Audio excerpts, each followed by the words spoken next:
एक घने जंगल में एक बहुत शरारती बंदर रहता था जिसका नाम बबल था। बबल का पसंदीदा काम दूसरे जानवरों को तंग करना था।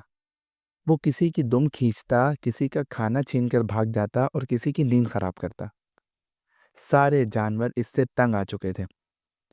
इसी जंगल में एक चालाक लोमड़ी भी रहती थी जिसका नाम लालो था। लालो बहुत समझदार थी, लेकिन वो बबल की शरारतों से बहुत परेशान थी। एक दिन इसने बबल को सबक सिखाने का सोचा। लालो ने एक तरकीब सोची। वो एक गहरी नींद में सोने का बहाना करके एक दरख्त के नीचे लेट गई।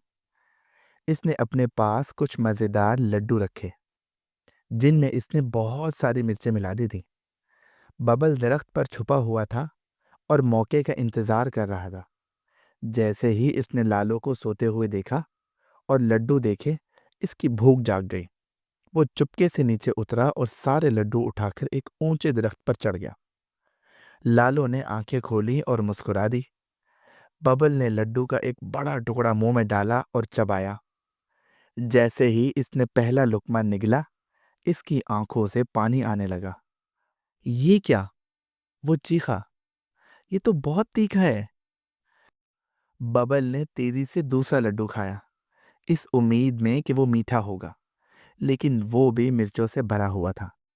बबल का चेहरा लाल हो गया और उसने घबरा कर अपने सर पर एक पत्ता रख लिया, ये सोचकर कि शायद उससे इसकी जलन कम हो जाएगी। लेकिन कोई फायदा ना हुआ।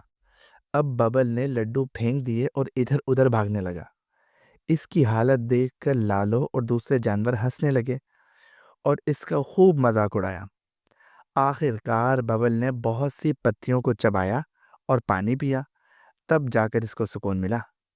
इस दिन के बाद से बबल की शरारतें बहुत कम हो गईं और वो समझ गया कि हर किसी को तंग करना अच्छी बात नहीं।